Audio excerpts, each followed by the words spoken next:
What if you were limitless? What if every single day you knew that nothing or no one would get you down? What if self-doubt was replaced with unshakable conviction? Imagine how your life would play out over a week, a month, or even a year. Imagine the snowball of momentum and confidence, regardless of external setbacks. We all know those remarkable, even obsessive people that really go for it. They truly live their potential with conviction. What's the key difference between this tiny subset of movers and shakers and a majority with equally lofty aspirations that never really get there? I've had the good fortune of working with thousands of leaders at some of the most influential companies around the globe. My business helps them to boost their performance, and part of the process includes identifying and removing obstacles that get in their way. As I engaged with more and more leaders, I started to notice a pattern emerging among those that operated with a limited mindset versus the limitless minority. It turns out what held back most of these otherwise exceptional and talented people wasn't a lack of skill, experience, or even resources. It was often rooted in a relationship with the closest and most influential person in their lives. And this person would always appear to care, but instead would sabotage their progress and growth. You have such a person in your life too. They're much closer than what you realize because they exist up here in your mind. I am not talking imaginary friends. I'm talking about your inner deceiver. It's that insistent voice in your head that judges you, demeans you, shines a spotlight on your weaknesses. And because most aren't even aware of it, it can lead to destructive self-doubt and even self-sabotage. It was clear to me that the happiest, most fulfilled, and highest performers had figured out how to subdue their inner deceiver. In fact, in the patterns I observed, there wasn't just one inner deceiver. I identified 5 of the most common archetypes, and now I'm going to expose them to you. Because you won't be able to subdue them without first recognizing them. And the prerequisite to operating with a truly limitless mindset is that you first need to free yourself from their clutches. Let's start with the deceiver I call the classic judge. As the name suggests, the judge likes to judge you. What you did, what you didn't do, what you should have done, criticizing every decision and blaming you for things outside of your control. When you ruminate on past failures with an unforgiving lens, that's not you. That's the classic judge preventing you from learning from the past and instead beating you down. Most psychology researchers agree that these deceivers begin to emerge based on the parenting you received when you were a child. If you had a critical, controlling, or demanding parent, you come to internalize this judgment, and it manifests within you as an adult. So you give yourself the same critical judgment. You develop an inability to acknowledge anything positive about yourself or your performance, and it's extremely damaging. The second deceiver is the victimizer. She has a way of convincing you that the universe is rigged to conspire against you. She fills your mind with excuses and robs you of your willpower. Conversations with the victimizer sound like, "See? This always happens to you.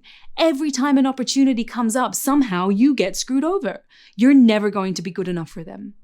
So what do? You give up. You stop trying because your victimizer reminds you, what's the point anyway? You can't win. You never win. Next, we have the deceiver I call the misguided protector. Your protector says things like, whoa, slow down. Did you think this through? You don't know enough. You're not qualified. You're too old, too young. You'll mess up. Don't do it. It tries to protect you from a risk of failure, judgment, or criticism. How? By keeping you paralyzed so you don't take any action. Because then you're safe, but you're also stuck. If your parents set high standards for you and excessively criticized you when you failed to meet these standards, for example, you got an A? Why couldn't you get an A+ like your perfect cousin Julio? You may hear it as your misguided protector up here, which leads you to fear failure and never feel ready. Second to last is the ringmaster. The ringmaster is all about productivity guilt. If you're not familiar with the term, it's when you have an unhealthy drive to keep working because you feel guilty when you stop. The ringmaster is very good at brainwashing you into believing that your worth and merit as a person are directly correlated to how productive you are. You achieve a goal, feel no satisfaction, and immediately jump to the next goal. The unfulfilling treadmill of achievement addiction. But the thing is, no matter how hard you push yourself or what you achieve, you will never be good enough or have done enough for the ringmaster. Our survey of 2,500 people globally found an overwhelming 93% experience this guilt frequently, putting themselves at risk of burnout. Maybe you haven't met any of these deceivers yet, but instead are well acquainted with this last one. Closely related to the ringmaster, it's the neglector. When you feel insecure in your worth, you anticipate rejection. So you constantly seek validation by prioritizing the needs of everyone else. If you didn't receive emotional validation as a child, or you had a parent that was hard to please, you might work really hard as an adult to try and seek approval from everyone around you. Partners, peers, coworkers, your boss.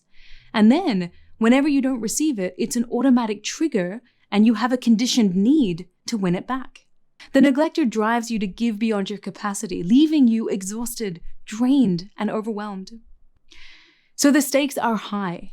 If you listen to these deceivers, you buy into their narrative and give them power over you. The good news is that change is possible. You can break free from these limits. The first step is awareness. If you have a classic judge hurling judgment and criticism at you for everything that you do, call it out. Classic judge, I know you're trying to convince me that I'm incompetent right now, but I'm choosing not to listen. Calling it out in this way is a form of psychological distancing, where you're referring to this part of yourself in the third person. We know from science that third-person self-talk helps you gain emotional distance from your deceiver, allowing you to think with more rationality. If you notice your victimizer making you feel like you should just give up because the world is against you, shift to an internal locus of control. Accept the fact that you can choose what you focus on at any moment. You can choose to focus on things outside of your control and feel powerless, or you control what you have control over. Instead of saying, look at what happened to me, look at what they did to me. Use a technique called cognitive shifting and consciously redirect your attention to, okay, this is what's happening in my life, this is where I want to be, and this is what I'm going to do about it. Now you're speaking from a position of personal power.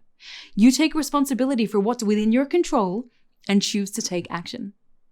What if you hear your misguided protector in your psyche trying to convince you that you'll fail, so you shouldn't try at all?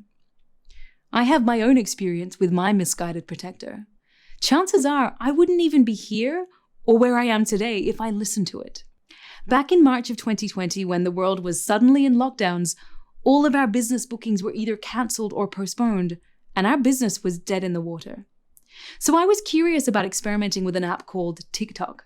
I wanted to create content and see if we could help people through that platform. But then my protector woke up and said, people will think you're ridiculous. You're way too old for that. It's going to ruin your reputation. And I listened to my protector for 2 months until I didn't anymore. I decided to take action instead. I created 40 pieces of video content in one day. This way, I couldn't back down for 40 days, no matter what my protector said. And you know what? All it took was 40 days to see tens of thousands of followers start to accumulate. I didn't make perfection the goal. I made the process the goal. And nearly 2 years later, we have 1 million followers on that platform and over 2 million across all major social media platforms, which has been the best marketing for our business, taking us global and allowing us to help people all around the world.